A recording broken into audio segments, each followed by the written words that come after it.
Alrighty everyone, welcome back. I think today is Friday for you. For me it's also Friday, so I've traveled in time.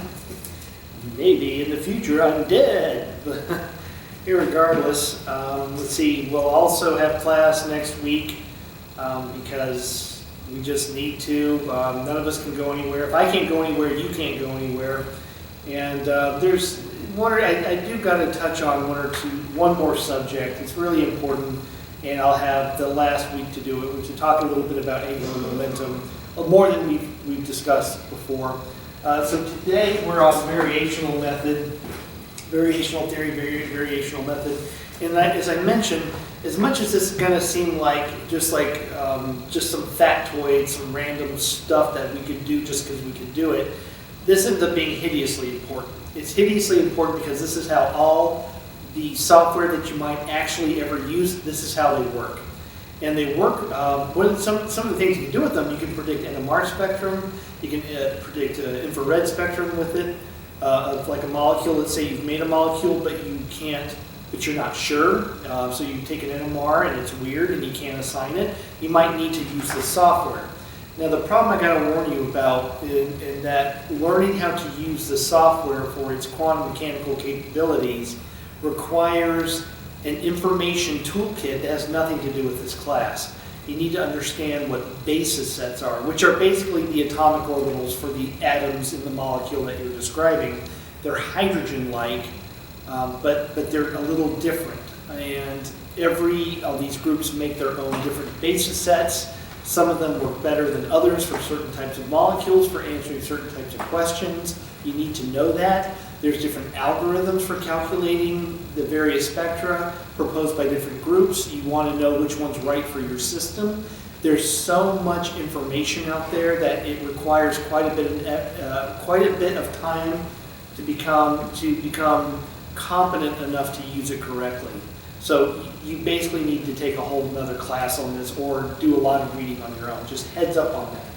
Okay, now how does that work? Let's say you are describing an HH molecule. We now have to describe an H atom, but now we're going to do an HH2 molecule. All right, now the way the software works is that it makes a trial wave function. And let's say that it's going to make a bunch of molecular orbitals, right? So like the wave function will be like a column vector, and the molecular orbitals will be the elements. And so let's say it does like 1/3 2s for atom 1, and it's a guess, plus square root of 2/3 for 1s state, plus 2/3 of the other one, and then correspondingly 1/3 1s minus 2/3 for the 1s. And so let's say that this is its wave function. Okay, it's a trial wave function. Okay, now this isn't right. This isn't right. What you really want square root of 2, that's the bonding. Square root of 2 minus square root of 2 is the anti-bonding. The linear combination of the 1s and the 1s orbitals, plus is bonding minus is anti-bonding. This is what it should get. But it made it guess, and it guessed close but not quite right. Okay, so with the variational method knows that these weighing factors are actually things it can adjust. And it does so. What it figures out the energy of this configuration, and it realizes that actually if I adjust these weighing factors, I can achieve a lower energy. So this is 1s of atom 1, 1s of atom 2. It realizes that if I change these coefficients, I will achieve a lower energy. And after iterations and iterations and iterations, which the way it does those minimizations, those algorithms are the things you need to know about to use it correctly. Regardless, once you've picked a good algorithm and a bunch of other stuff that you have to take a class on, the programs will correctly spit out plus minus even combinations for the bonding and anti-bonding orbitals of hydrogen. So that's how this stuff works. So you can imagine why I don't really go into it, because whatever. Anyway, because again, the concepts really don't have much to do with quantum mechanics. You could really get this stuff to work, understand gains in Gaussian without taking this class. That's why I'm saying the toolkit you need is very different to do these types of things. Anyway, okay, so what we're going to do is to understand how this works, we are going to start with the trial ground state. Remember I said last time that variational theory works best for ground states. It's not really, you can do excited states using variational theory for high symmetry molecules if the symmetry of an excited state is distinct from the symmetry of a ground state. And you have to know that ahead of time, right? So this variational theory is not very good for excited states. But if you happen to know that the ground state of a molecule with high symmetry and its excited state are very different symmetry, what you can do is enforce that excited state symmetry onto the wave function and hit go and optimize the wave function of an excited state. Now you may notice that based on all the stuff I just said, that's why you have to really understand how these softwares work, because to do that requires very good knowledge of the software, right? Anyway, variational methods are generally 99.99% designed only to give you ground state, so that's important too. So we're going to call that the trial wave function, and the expectation value is going to be, of course, this. Now, again, if you're actually programming this, you are actually going to need to double check at any given moment that you've properly normalized the wave function. Probably you haven't, so just divide it by the overlap with itself. Okay, now this, of course, is going to be an energy. And it's, of course, a real value.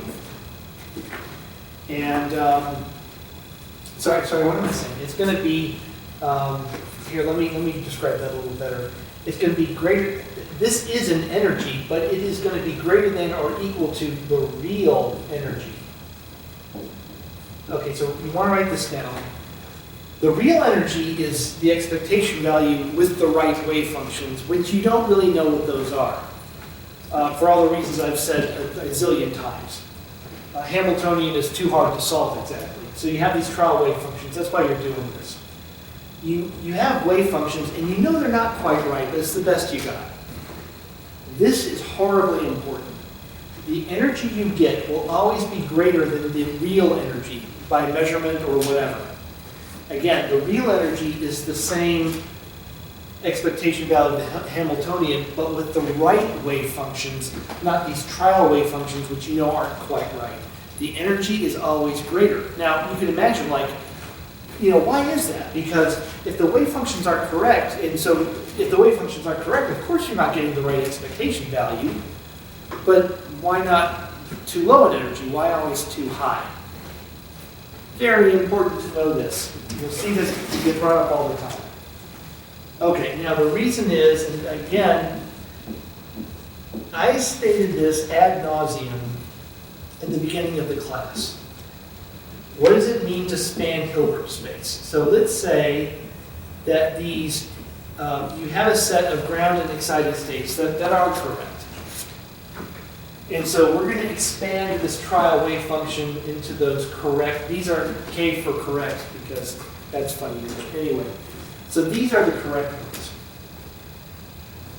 They span Hilbert space. It means that I can use these states, I can use the correct states, even though I don't know what they are, times some weighing factor for how much my trial state is overlapping the real wave functions.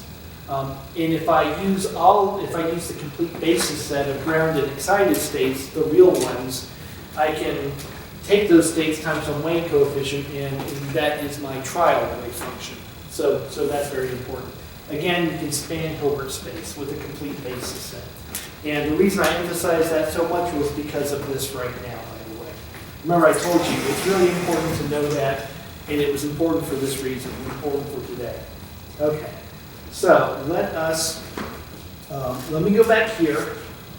Let me go back here and let's do two resolutions of the identity. So the expectation value of the Hamiltonian is K. If I'm going to do two resolutions, I'm going to have a K prime, but it's really the same K. It's just a bookkeeping thing.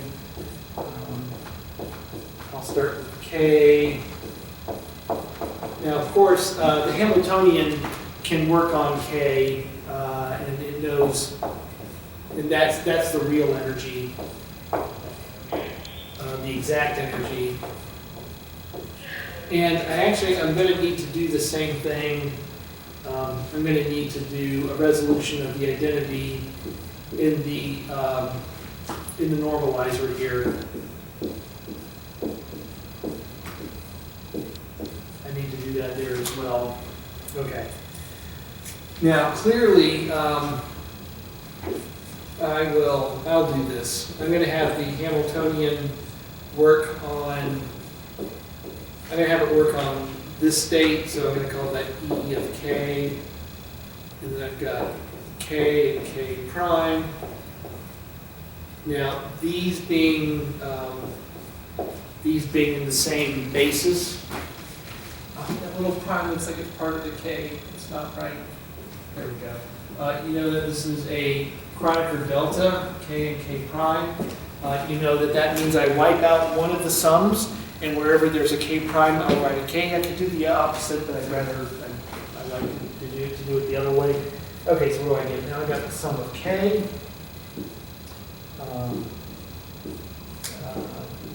Let's see. I'm gonna. You know what I've done? I flipped that over so I can make the complex conjugate. And then I've got this. Recall that the K primes are now K because of the Kronecker delta over there. Okay, so I can see I've got the absolute value of the thing there. And I've got, look at that, I've got basically the same thing on the bottom. I have not written the energy yet. Okay, now I can't forget that there's an energy. Now here's the next step. All right, let's call this E of K minus the real energy plus the real energy. Now again, this will be the real ground state energy. And if K is 0, then that's also the real ground state energy. But K can be 1, 2, 3, those are excited state energies. Okay, so now this is, and this is going to seem really silly. It's mathematical silliness, by the way, but it's unbelievably meaningful for the reasons you're about to see. You may notice that I'm writing the same thing top and bottom.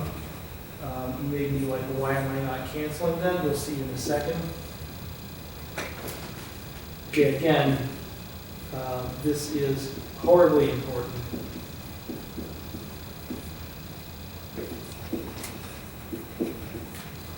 Okay, gotta break this guy down. Notice that I have taken the energy of the Hamiltonian acting on all the various states, and I've divvied it up. I've taken part of it here, and I then took another part of it and took it out of the sum. I can do that because I've got the number 1 there, right? So 1 times E of K minus 1 times E naught plus E naught is E of K. And that's what all this is equal to, right? Now, but now we've got to look at this differently. Here's the real ground state energy, and here's something else. This something else, when K is 0, when K is 0, in the first part of the sum, I've got 0, E0 minus E0, which is 0. Okay? But when K is 1, 2, 3, when I'm adding in the effect of excited states, E of k is always greater than E of 0. Excited states have higher energy than the ground state. Now that, you learned that in high school. Okay, so this is the ground state energy, and by definition, this has to be positive. Because basically I've got the normalizer and this thing cancel each other out. But we know that the summation involves numbers higher than the ground state always. So this, at best, can be 0, but it won't be 0. It will always be positive. So therefore, this is always greater than E0 itself, because it's at least E0, but it's going to be a little bit more. And I put that right here. So I just proved this. This was the point. So, big picture. Variational energies, the energies of trial wave functions that aren't correct, the energies are always greater than reality. And that, are you kidding me?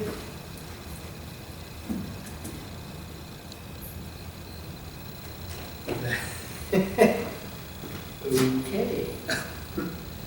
I don't know why that happened. Anyway, yeah, so the energy of a trial wave function is always greater than reality. Now, what's kind of fascinating about that is it doesn't depend on how the trial wave function is wrong. There's all kinds of ways to write incorrect trial wave functions, but no matter how you screw it up, the result is that the energy is too high. If you do a good job with the trial wave function, the energy is just a little too high. And if you do something crazy, the energy is way too high. Now, the reason that's important is that all those people who develop software, what they do is they look at like this is me trying to do development, and here's the energy, and they always want to show that the energies are always going down. So this is like development of algorithms. This is my first generation algorithm. This is my second generation algorithm. This is my third generation algorithm. When you read papers on this stuff, they show this. They show the development of some theory, a basis set, a theoretical method, and they always want to show that the energy is always dropping. That means you're doing a better job with your algorithms, with your basis sets, which again are the atomic hydrogen-like orbitals that you put on atoms to make, to do your stuff, to calculate the energy of the molecule. Anyway, so there's that. Now let's do an example. And this is kind of cool. And again, I'm mostly doing this, I've explained why variational is important, but I want to, this will be the last time I can stick you with some atomic orbitals. And again, it is important that you get a dose of this, that it's always in your mind how these work. What we are going to do is we're going to actually go back to the HE atoms, HE ground state, that we did the first order perturbation theory. We're now going to do first order perturbation theory, but we're going to have an adjustable parameter and we're going to minimize it. So we're going to calculate the expectation value of the Hamiltonian for a helium atom with 2 electrons. We're going to have the electron-electron repulsion represented. We're going to have a variable parameter that we're going to minimize to get a better energy than what we did with just the variational theory alone, with the perturbation theory alone. Now, last time I wrote across the board and I almost threw up on myself. So how bad is this? I can actually make this not so bad. Right? It's just we have to be selective on how we do it. Right? So as much as this sounds horrible, it's not going to be that bad. So let me just show you what I mean.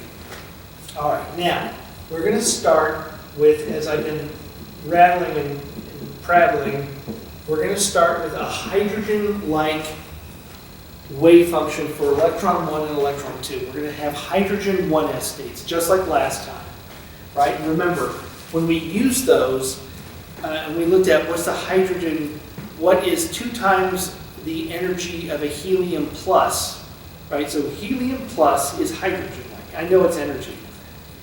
Multiply that by 2 because there's 2 electrons, and you got like minus 108 EVs. That's way off. And that's because you're not using the full Hamiltonian. We then did perturbation theory, calculated the first order perturbation correction using electron-electron repulsion, which is there. Of course, that's a real thing. You can't ignore it.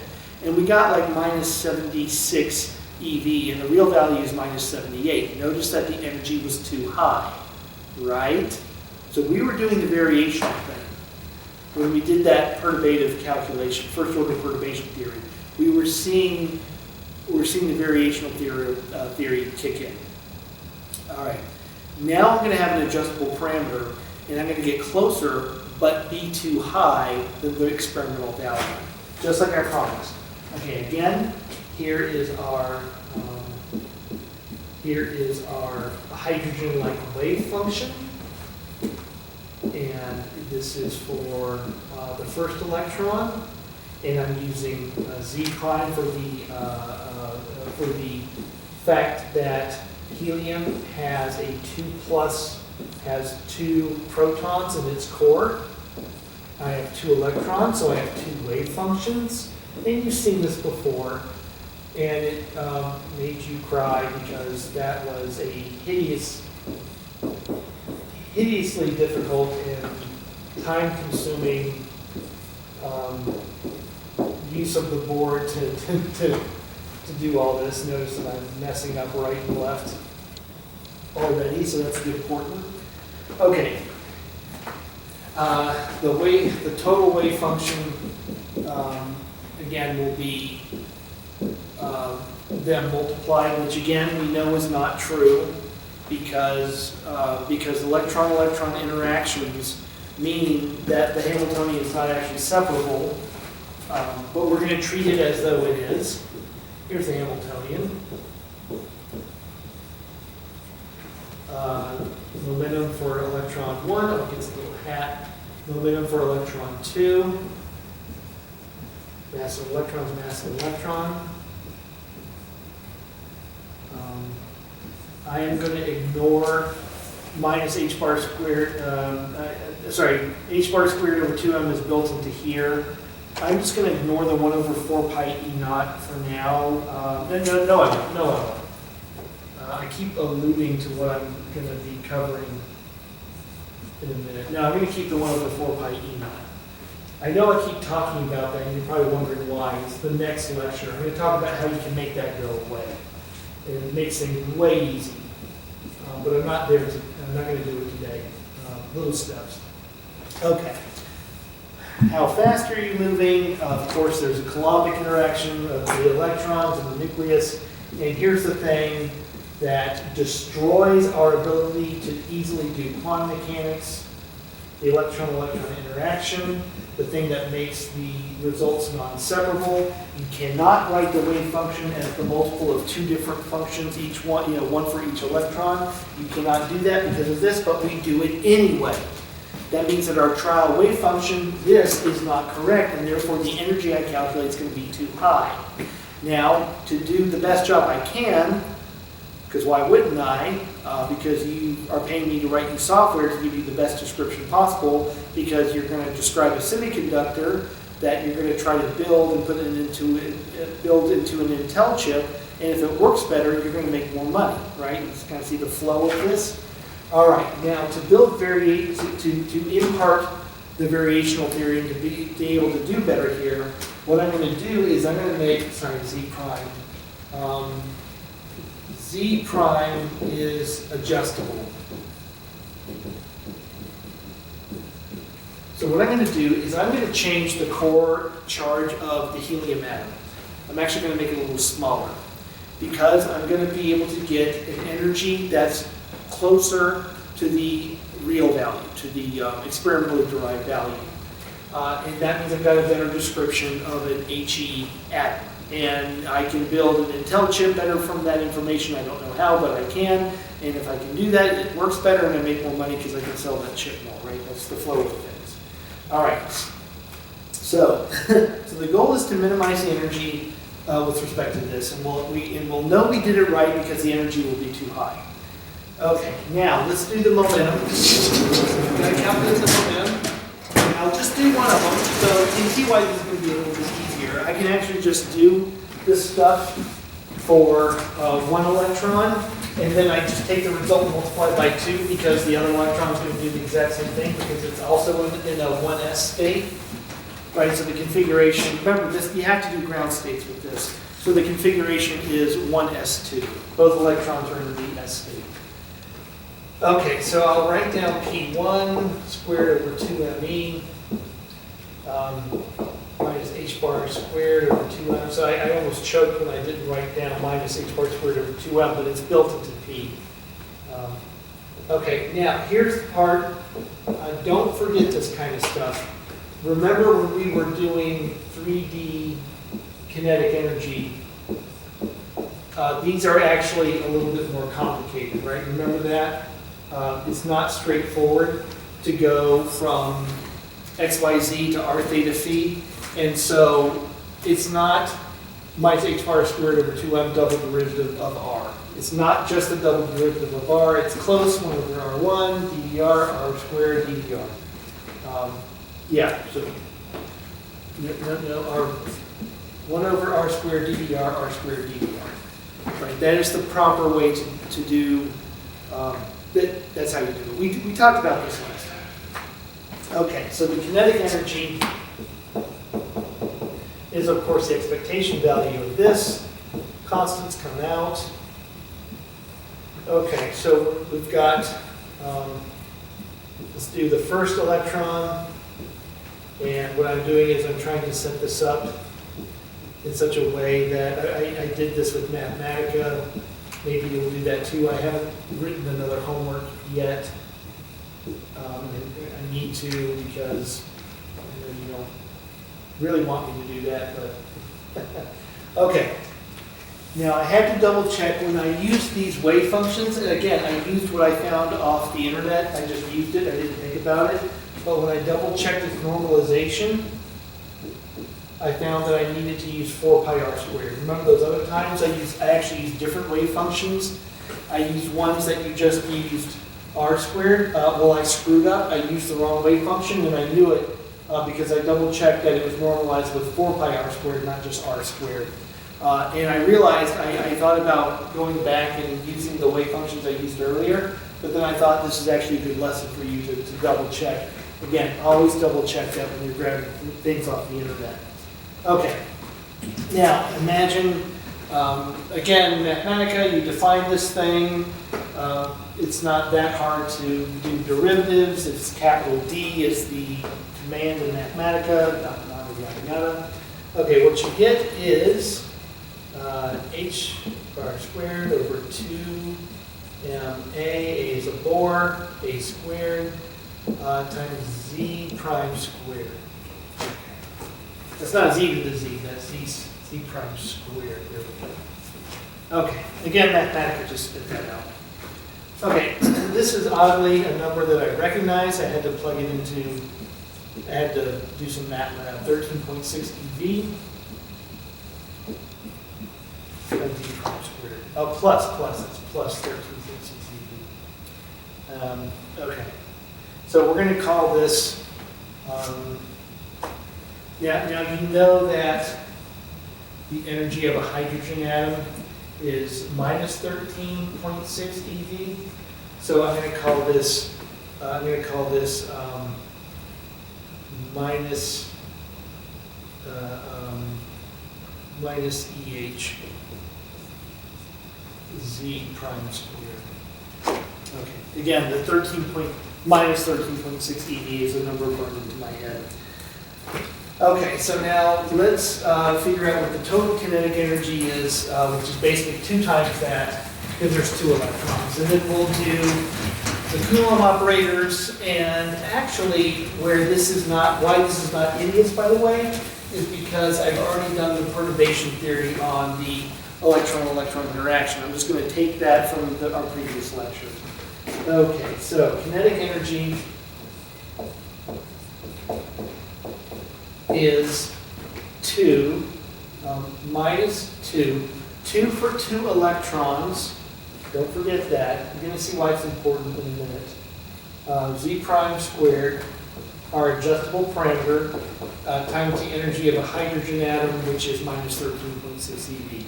And that's why I have to have a minus sign there. Okay, the potential energy, let us do Z Now, notice that in the wave functions, I use z prime because that's our adjustable parameter. However, z is the charge of the nucleus, which is 2. So the Hamiltonian has, for potential energy, the Coulombic interaction has z. For the charge of the nucleus, which is 2. God, what am I doing? The charge of an electron, 4 pi, I'm just writing out the constants, and here's the integral. We've got, and again, I'm just going to do the first electron. The second electron is identical.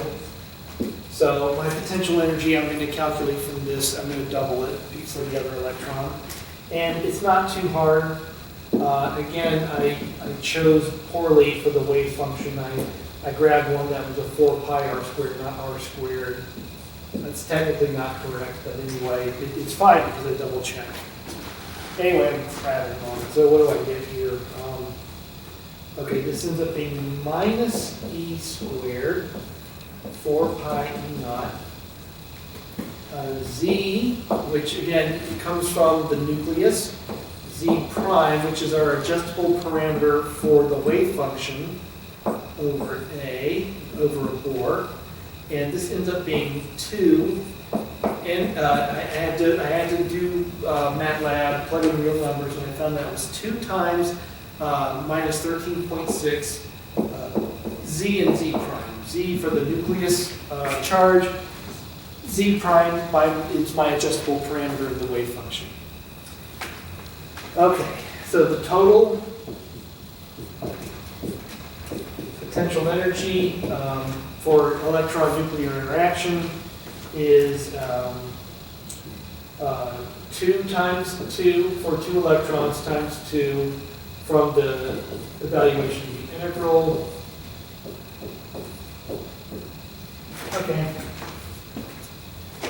Okay, then we've got this deal. So this is the potential energy. Then we got the repulsion. This is technically potential energy too, but anyway, I don't want to blow anyone's heads off. E squared over, same deal, 4 pi. Now there's no z in here because this is electron-electron. So the nuclear charge, I'm not doing the nucleus, I already just did that. 2 sets of integrals, actually 6 integrals, r theta phi. We've done this, right? We've already done this in our discussion on the variational, discussion on perturbation. We did the Coulombic interaction. We expanded that as a series of Legendre polynomials. It was hideous. It made us cry. That was one of the worst things I've ever done. And I did do it. I did it all in Mathematica, and I wrote it out. I think I squelched a couple of things. I think I might have forgotten a constant here and there. I have it all in Mathematica, though, so I know I'm confident enough to do it.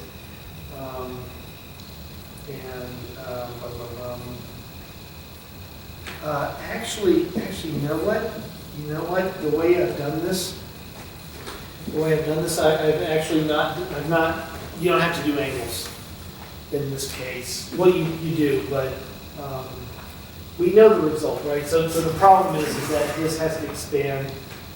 What am I talking? Why am I talking? We've done this, all right? So what did we get? We got a positive energy. I'm going to have to write a minus sign. Okay, EH is minus 13.6 EV, so there's a positive sign. Remember 5/4 from the lecture on perturbation theory, and Z prime comes out of the thing anyway. So again, you may recognize this from our lecture on first order perturbation theory. And the difference is that with a adjustable parameter, the wave function up there, you can't see it anyway. You will Z prime coming out. Okay. All right, so we're almost done with this. So, right, this isn't nearly as bad as the variation deal. Here, okay, so total energy. Total energy is minus 2 hydrogen energy Z prime squared. Oh, yeah, right there, okay. Then we've got the first set of potential energy. And then we've got the electron-electron interactions.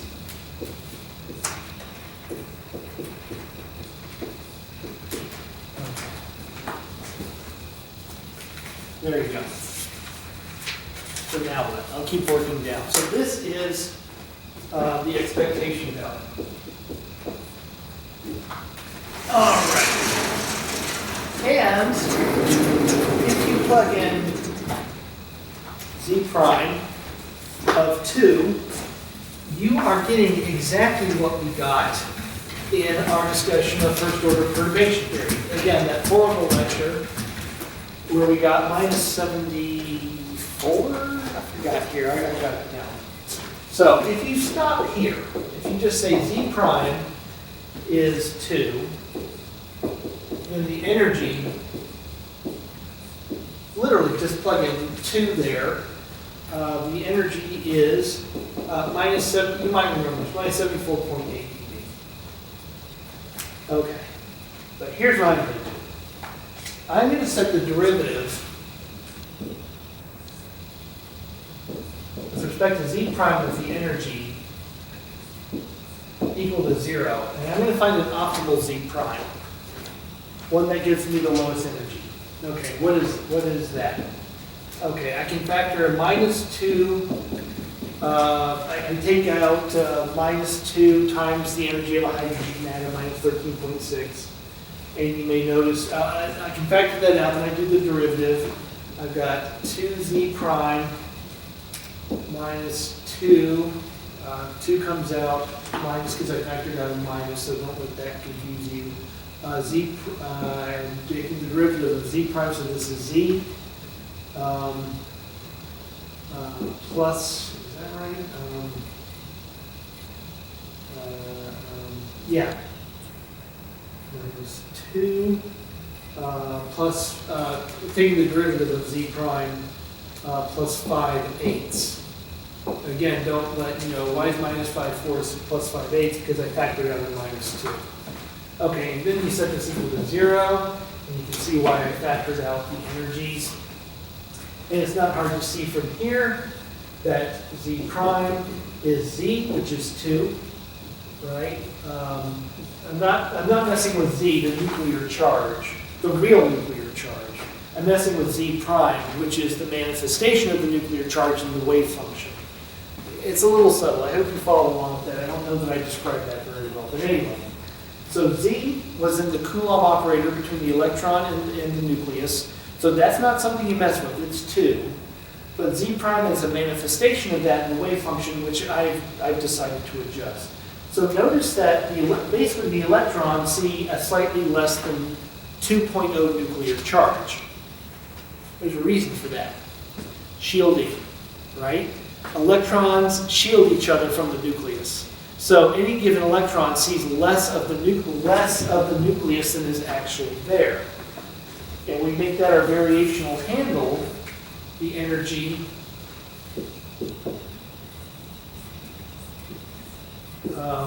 using the variational principle is minus 77.45,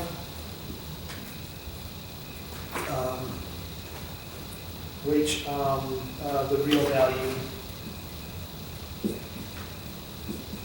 from experiment. And you don't have experimental values for many things.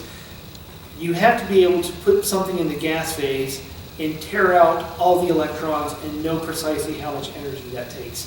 You can't do that with many things, right? But you can do that with helium.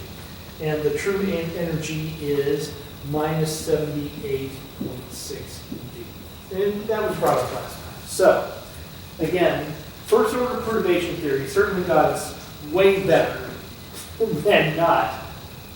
You cannot forget the electron-electron repulsion. That's absurd. And then when you build in some handles to adjust inside the wave functions, like the example here, we're closer, but still too high because the variational theorem says we're always too high. So maybe some more adjustable parameters gets us closer, but we'll never get exactly there, and we'll always be too high. And this is how I know I calculated it right. It also gives me an idea of what to adjust. So, there's more meaning to this than just this is what worked well, not that that doesn't work. When things work well, and this dropped the energy quite a bit, there's usually a physical meaning behind it. It's more than just, well, the math worked out well, it worked out in our favor. There has to be a reason for it. And in this case, the effective nuclear charge that the electrons see was less than the actual one. And again, we know what that is, that's shielding. So when you get these number crunch results and from here to here it worked better, there's a physical reason because shielding is a real thing, right? So again, you can do all this crazy math and just get an answer, but there's always a logical interpretation. That's the kind of thing that you can explain to a high school student, which is really our goal here. Okay, last thing I want to mention is that it looks like, oh man, look how close we are. It's about an EV. It's about an EV difference. It's about 1% of the total energy, the error. Big deal? Well, guess what? Guess how much energy there is in an average bond? About 1 EV. About 1% of the total energy. The error of these calculations is on the order of a chemical bond, which means they're not good enough.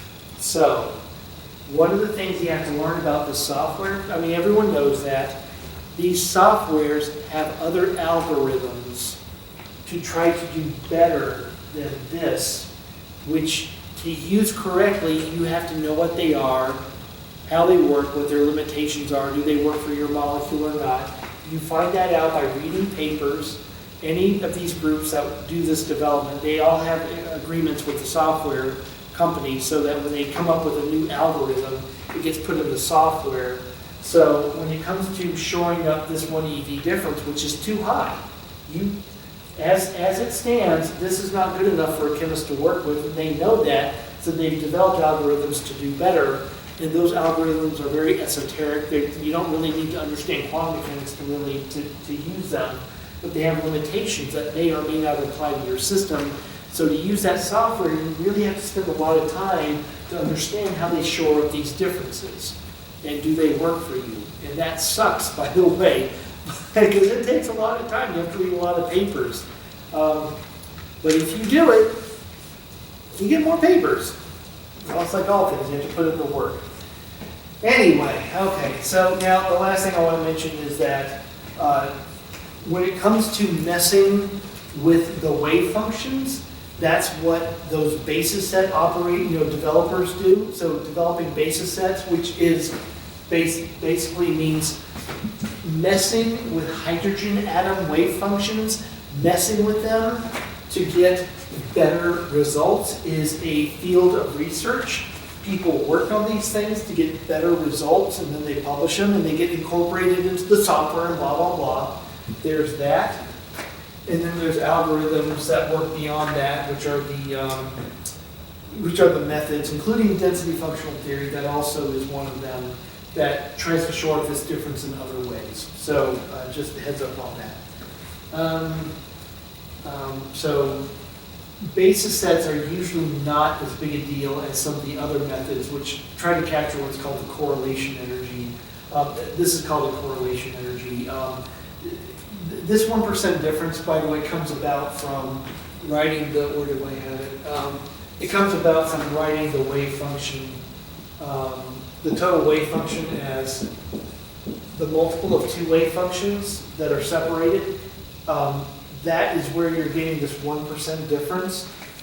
It's not from the hydrogen-like wave functions or optimization of the hydrogen-like wave functions.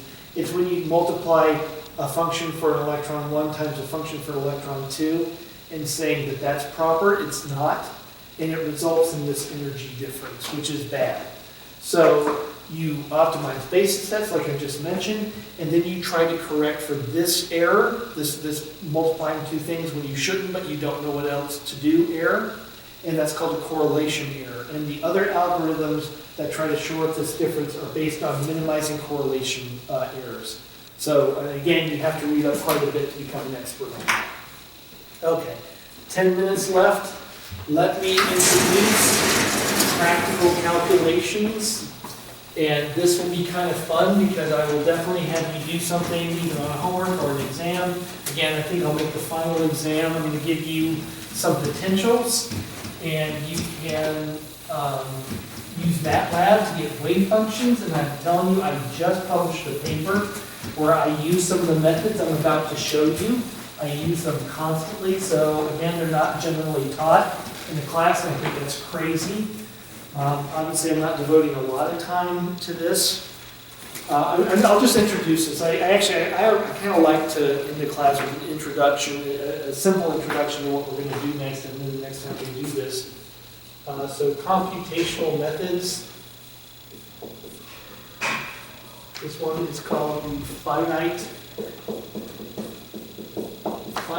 difference. The finite difference method. Okay, finite difference is a method to solve double differential equations. That's at its core what it's designed to do. A lot of engineers use it for fluid mechanics because fluid mechanics involves a lot of double differential equations. The Schrodinger equation is a double differential equation. Bam, it's useful. All right, so let's cover it. Okay, now how it works. A lot of computational methods, including density functional theory, which again, I don't really have enough time to discuss, use a grid-based approach. So what we're going to do is describe the wave function as a table of numbers. So this table of numbers is actually a grid in space. So I will go back to my usual particle in the box. And instead of a sine function, I'm going to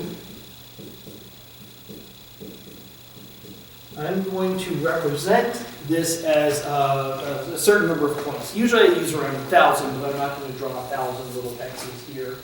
And this will exist as a table of numbers, a vector of numbers in MATLAB.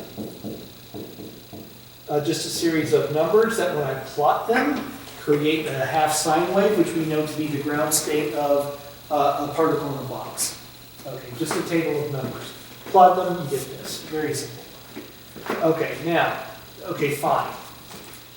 So what? All right, here's the goal.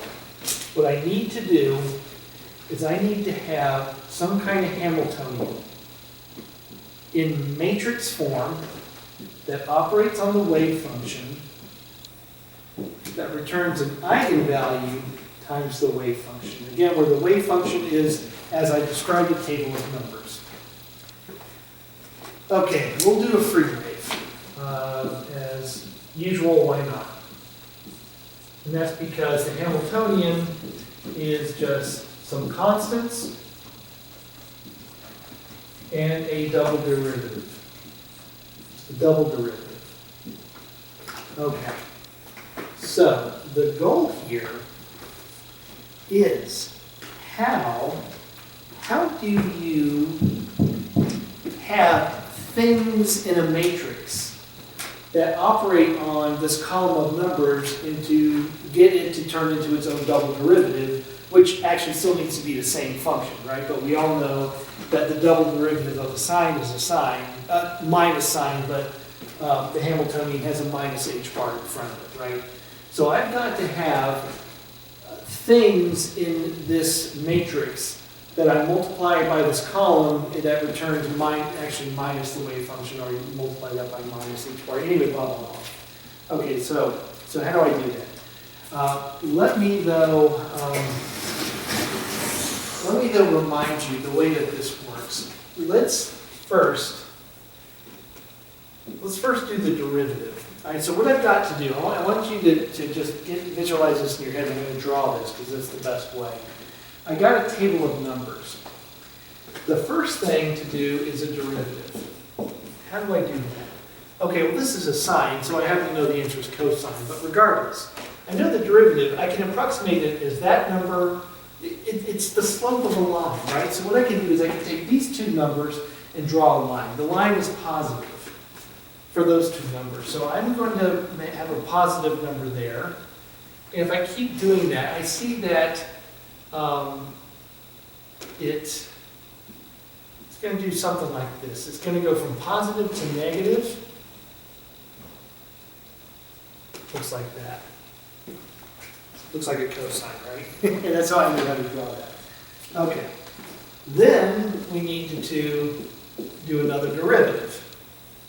What's that going to look like? Again, this is the x-axis. Here's the infinite potential. Okay, another derivative.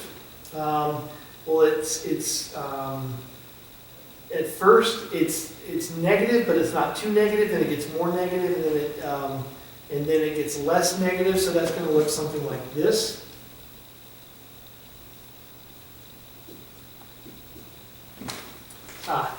It's flipped over, it's minus itself. But then again, the double derivative of the sine is minus sine. Then I'm going to multiply this minus h bar squared over 2m. And what do I get? What do I get? I get the original wave function back. There you go. Now the point of this is insight into how this matrix is going to work. Remember I said I'm going to take these 2 points, and what I'm calculating is I'm calculating a delta y, and I've got a delta x, right? And this point here, this first point is delta y over delta x. And then I do that for the next 2 points and the next 2 points, and that's why like here the slope is about 0, and here this forward, this delta y is negative, delta x is still positive, so the first derivative is on the right-hand side is a negative number, it's positive on the left, negative on the right. So you can see is what I'm doing is I'm using the points forward and backward to figure out what the derivative is, and then I just do that again to get the second derivative. So the second derivative of these points is a function of the points forward and backward of themselves. So that's what this matrix is going to do. It's going to figure out what the derivative and then the next derivative is of a point by looking at the point forward and backward of it. Just like we did for a derivative, and then we have to do that again for the second derivative. Now it turns out that, what I could do is I could just use these points and I can do exactly as I've drawn here. It's just always think about the next point. And the second derivative, I can then just do the same thing. Again, I'm just looking at that forward point. I'm going to lose a point. You may have noticed that at some point I'm going to actually have to have one less point than I started out with. It's detailed. That would work, but I'm wondering if there isn't a fine way to do that, something that minimizes error, because what I just described is something I just came up with off the top of my head, and it sounds a little half-assed. And it turns out there is. I'm out of time, but I want to show you what we're going to start on next time. I'm going to define a derivative. We're going to start with a derivative, and it is going to be a function of a point behind some weighing factor for the point that we're at, and some weighing factor for a point ahead. That's the idea. Then what you do is you describe each of these in a Taylor series. All right? And then a little bit of trickery forward from there. You find out that this is true. I'll give you the answer. We'll actually do the derivation, but I'll show you later what we'll do the derivation. I'll just show you what the result is now, so you get an idea of where we're going. Minus a half plus 1/2. Okay, so again, the best estimation of a derivative we could do for a point, for this point, is to take half the value of the point ahead and subtract half the value from the point behind. So in this case, see right here, you know that the slope at this middle point at the top of the sine wave, you know the slope's 0. And look what a good job this algorithm does. It takes half the point to the right, subtracts half the value of the point to the left, and as I've drawn this, I'm sorry, I've kind of crowded it, but as I've drawn this, you can see that this clearly, that algorithm applied to this point gives me 0. And indeed, the slope at the top of the sine wave is 0. So my point is that when I show you how to do this next time, you're going to get this, and this is the best you can do with the data that you have. It's just a really good algorithm, makes the most use of the data you have. And then I'll show you how to do a double derivative as well. We then plug that information into here. If you really know your stuff, if you've been following along, you know that a Hamiltonian is all you need to figure out the eigenvalues and eigenstates.